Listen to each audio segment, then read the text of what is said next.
Oke, selamat datang lagi di video kali ini. Kita akan bahas mengenai konveksi bebas atau konveksi alami.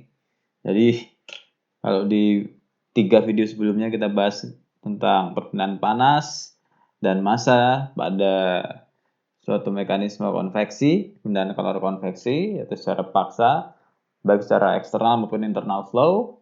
Kita akan bahas perpindahan panas secara alami atau natural convection pada video kali ini.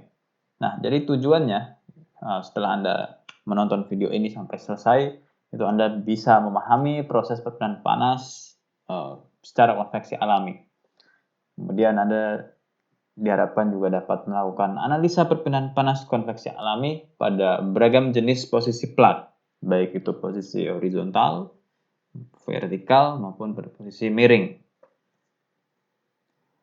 Selain plat, ya, ada juga bahasan mengenai bola. Jadi perpindahan panas pada profil berbentuk bola. Dan perpindahan panasnya jenisnya konveksi natural. Jadi kalau Anda memperhatikan ketika Anda merebus air, gitu ya, lama-kelamaan air yang Anda rebus di dalam panci itu akan mengalami gerakan, ya, akan bergolak. Gitu. Jadi fenomena ini sudah terjadi jutaan tahun yang lalu ketika pertama kali manusia menemukan api gitu ya. Nah, kemudian fenomena tersebut diteliti apa yang sebenarnya menyebabkan gerakan yang terjadi pada partikel-partikel air di dalam panci tersebut. Karena kita tahu bahwasanya jika ada gerakan berarti ada kecepatan. Nah, kalau ada kecepatan berarti kemungkinan ada percepatan di sana. Nah, lantas apa hubungannya antara kalor, ya, suatu bentuk energi panas, disebut sebagai heat atau kalor, kemudian heat itu bisa berubah menjadi suatu energi mekanis dalam bentuk gerakan fluida. Nah, jadi dalam suatu konsep aliran konveksi secara natural, itu kita mengenal satu istilah force gitu ya di sini. Tapi di depan kata force itu ada kata body, yaitu body force. Nah, jadi terjadinya aliran konveksi dalam fluida itu karena adanya body force pertama. Kemudian yang kedua adalah karena adanya perbedaan massa jenis atau disebut sebagai density gradient dalam suatu fluida. Nah, body force itu adalah gaya yang terjadi pada fluida karena adanya gravity atau gravitasi. Sedangkan density gradient itu adalah perbedaan massa atau rapat jenis karena adanya perbedaan temperatur. Jadi ada faktor body force, yaitu gaya yang terjadi pada fluida karena adanya gravitasi dan density gradient. Body force dan density gradient itu menyebabkan terjadinya ada yang namanya buoyancy force atau gaya apung. Nah, makanya fenomena bergolaknya air dalam panci tersebut itu orang sering menyebutnya sebagai pengaruh adanya buoyancy effect, ya, atau efek buoyancy atau buoyancy force di situ. Nah, dalam buoyancy force itu ada dua hal penting, yaitu density gradient dan body force. Oke ya. Nah, karena aliran konveksi alami itu hanya mengandalkan density gradient dan body force, maka tentu perpindahan panas yang terjadi pada konveksi alami itu lebih rendah dibanding konveksi paksa, ya, laju perpindahan panas pada konveksi alami lebih rendah daripada konveksi paksa. Ini ya, ilustrasinya adalah seperti Anda memanaskan air yang berada di suatu bejana.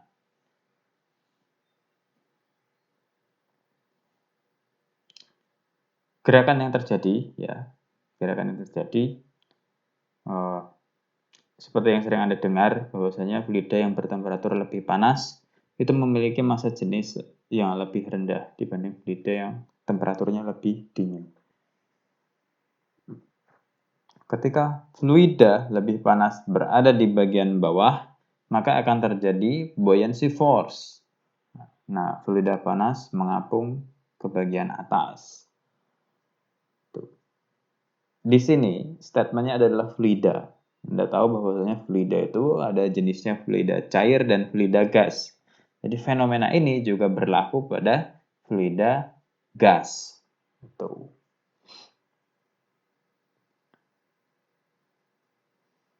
Dan besar kecilnya gaya apung bergantung daripada delta T atau perbedaan suhu dan koefisien ekspansi volumetrik termal disebut sebagai beta pada fluida. Di sini untuk gas ideal beta sama dengan 1 per rho dikali perubahan massa jenis terhadap temperatur itu sebanding dengan atau setara dengan atau sama dengan 1 per T. T harus dalam temperatur absolut. Berarti satuannya adalah Kelvin.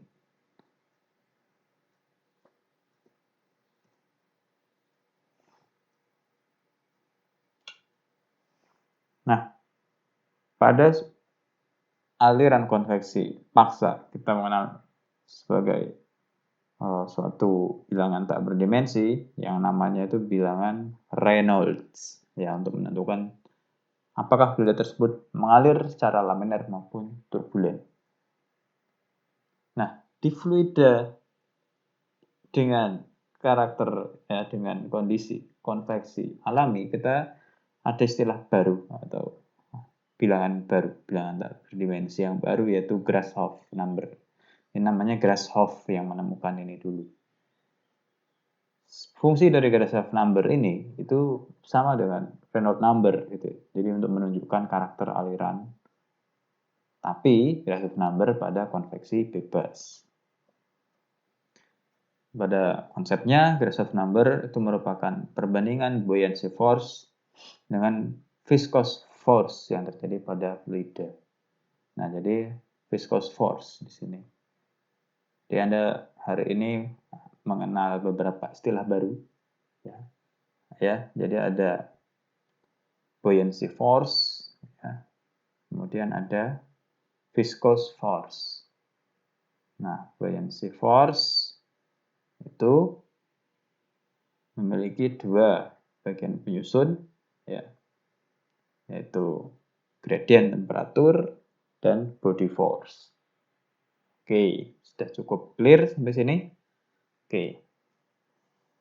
Jadi Grashof number, nah itu rumusnya Anda lihat.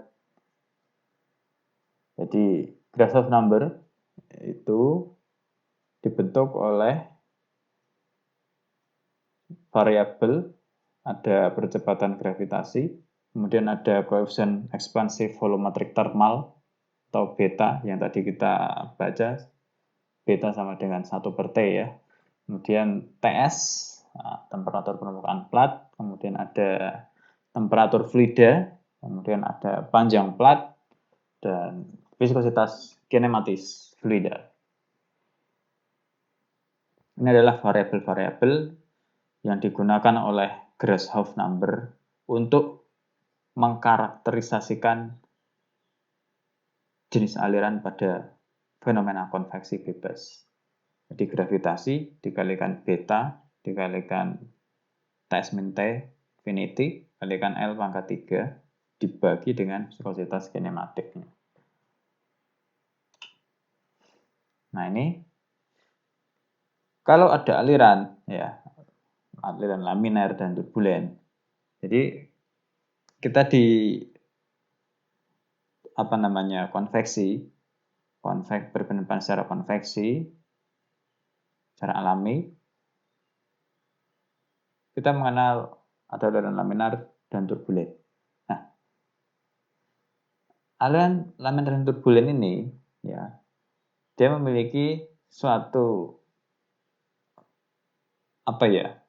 wilayah transisi ya, wilayah transisi ketika suatu aliran yang semula laminar itu berubah menjadi turbulen.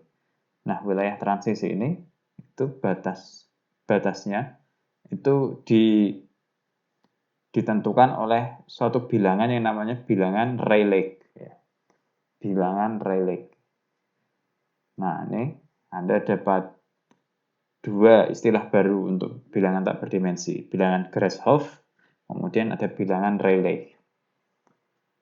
Nah, fenomena transisi tersebut itu terjadi ketika bilangan Rayleigh-nya 10 pangkat 9. Oke? 10 pangkat 9. Untuk bilangan Rayleigh 10 pangkat 9 itu adalah area atau lokasi di mana terjadi transisi dari laminar ke turbulen. Nah, plat bertemperatur TS berada pada fluida bertemperatur tertentu, ya. Di sini disebutkan temperatur platnya lebih besar dari temperatur fluida. Maka ketika hal itu terjadi, terbentuklah lapisan batas laminer di bagian bawah yang diikuti oleh lapisan batas turbulen. Nah, ini posisi platnya, itu posisinya tegak. Posisi platnya tegak. Platnya vertikal. Oke. Nah, bilangan Rayleigh itu yang ditulis dengan RA, L, bilangan Rayleigh itu sama dengan bilangan Grashof kali bilangan Prandtl. Nah, di sini kita menggunakan bilangan Grashof dan bilangan Prandtl. Nah, di mana yang terlibat di sini adalah ada gravitasi, ada ekspansi volumetrik fluida, kemudian delta T, kemudian panjang plat ya L, kemudian viskositas kinematik dikalikan dengan alfa. Nah, jadi korelasi ya, jadi korelasi antara konveksi bebas untuk lapis batas laminar pada plat vertikal, ya. Korelasi konveksi bebas untuk lapis batas laminar pada plat vertikal itu dirumuskan sebagai berikut ini. Ada bilangan Nusselt di sini ya. Bilangan Nusselt itu sama dengan 0,68, jadi ini konstanta 0,68 ditambah 0,67 kali bilangan Rayleigh pangkat 1/4 dan seterusnya dan seterusnya. Nah, tadi kan kita menggunakan bilangan Prandtl ya. Nah, dimana kita tahu bahwasanya bilangan Prandtl itu adalah bilangan Peclet dibagi dengan bilangan Reynolds. Atau viskositas kinematis dibagi dengan thermal diffusivity-nya atau penyerapan panasnya. Nah, tuh. Jadi, bilangan Grashof dikali bilangan Prandtl untuk bilangan Rayleigh-nya.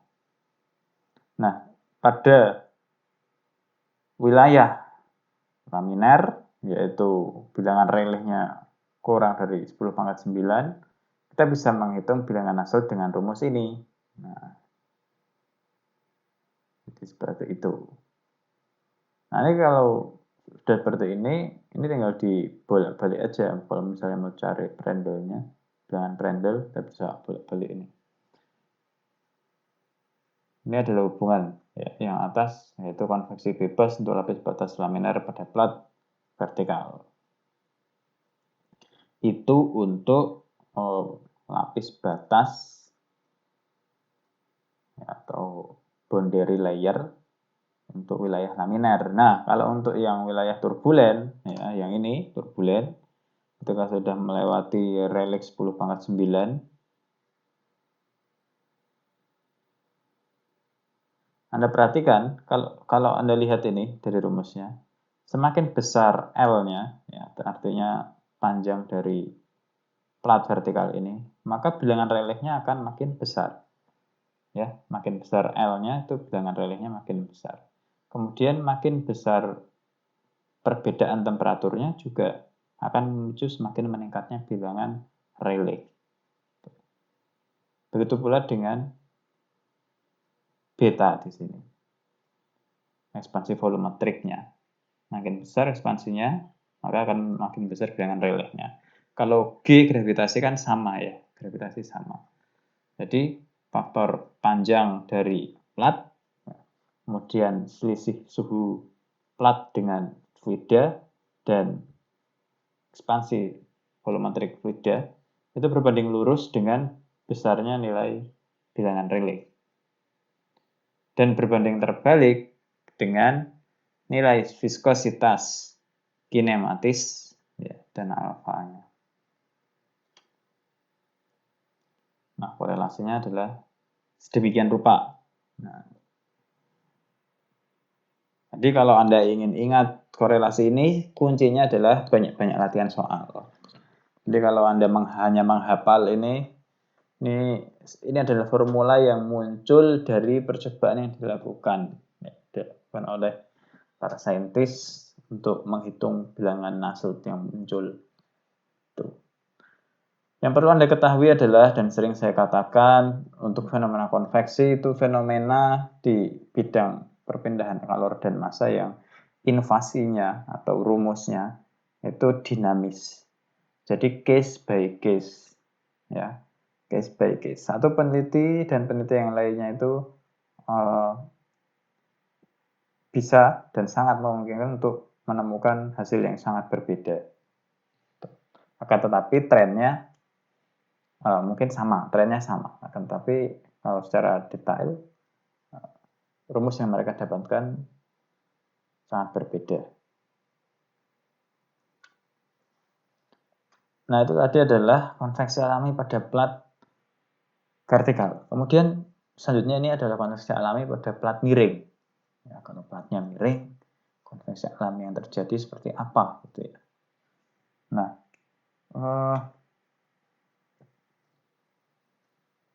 sebetulnya aplikasi yang banyak digunakan ya ini plat miring seperti ini itu banyak dipakai di cooling tower. Di cooling tower itu dia memakai ini salah satunya, di plat miring.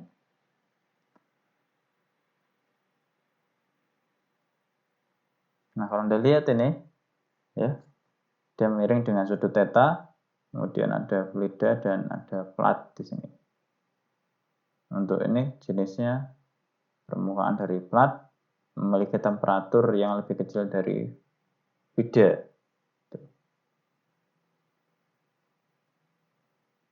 Maka apa yang terjadi? Anda perhatikan di sini arah aliran dari fluidanya. Nah, yang perlu Anda ingat adalah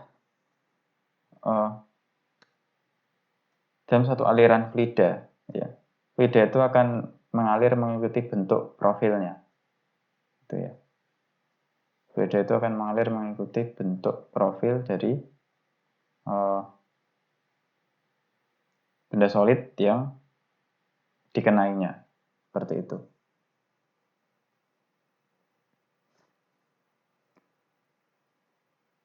Konveksi alami pada plat miring. Ini ada 3 poin, yaitu lapis batas dapat terpisah dari plat. Nah, lapis batasnya itu dapat terpisah dari plat. Kemudian, permukaan plat atas dingin. Gunakan persamaan sebelumnya dengan menggantikan nilai G-nya. Jadi G sama dengan G cos theta. Ya, karena ini ada miring, ada sudut ya. Untuk kasus permukaan plat atas dingin. Kemudian tidak ada persamaan umum untuk permukaan plat atas yang panas. Tuh. Plat atas yang panas. Ini. Tidak memiliki persamaan umum.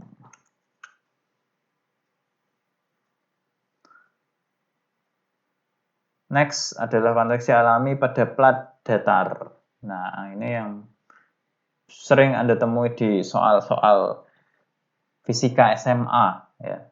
Bilangan Nusselt dan bilangan Rayleigh itu ditentukan dengan panjang karakteristiknya. Atau L. L sama dengan A per P.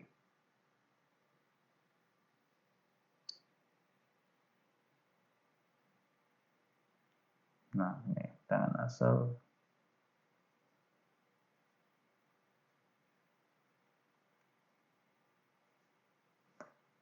Di sini dia pakai rentang ya, rentang bilangan relax 10.000 sampai 10 juta, itu pakai rumus yang ini. Kemudian 10⁻7 sampai 10⁻11 ada di rentang itu, bilangan relaxnya pakai rumus yang ini. Itu yang tadi untuk plat atas yang panas. Kalau yang plat bawahnya yang panas, nah rumusnya seperti ini.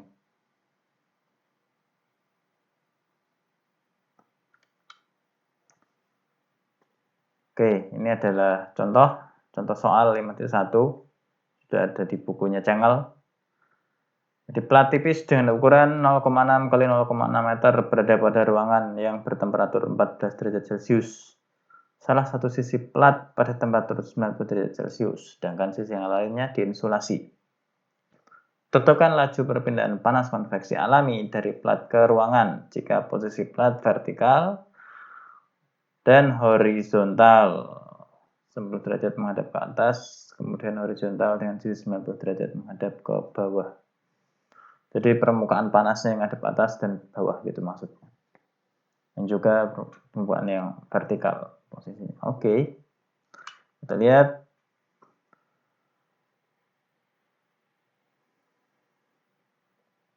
Nah, di sini hitungannya pertama Anda menghitung film temperaturnya dulu atau TF. TF Anda dapat 325 Kelvin. Kemudian pada temperatur film 325 Kelvin itu dari tabel A4 Anda bisa mengetahui nilai viskositas kinematisnya, nilai dan panas konduksinya, kemudian bilangan Prandtl-nya. Kemudian Anda bisa mengetahui juga koefisien ekspansi volumetrik thermal udaranya dengan menghitung dengan rumus ini 1/T. Oke. Nah, itu adalah step awal untuk menentukan laju perpindahan panas konveksi. Jadi, temperatur filmnya, TF-nya cari dulu. Ya, setelah TF-nya ada dapat, lihat tabel A4 untuk mengetahui properti-properti yang lain untuk hitungan. Oke, kita lanjutkan lagi di video berikutnya. Jadi pelan-pelan saja untuk memahami konveksi. Nah, dinikmati saja. Dan semoga belajarnya enjoy, ya, tidak bosan, kemudian bisa memahami materi dengan baik. Semoga sukses. Sampai jumpa di video selanjutnya. Terima kasih.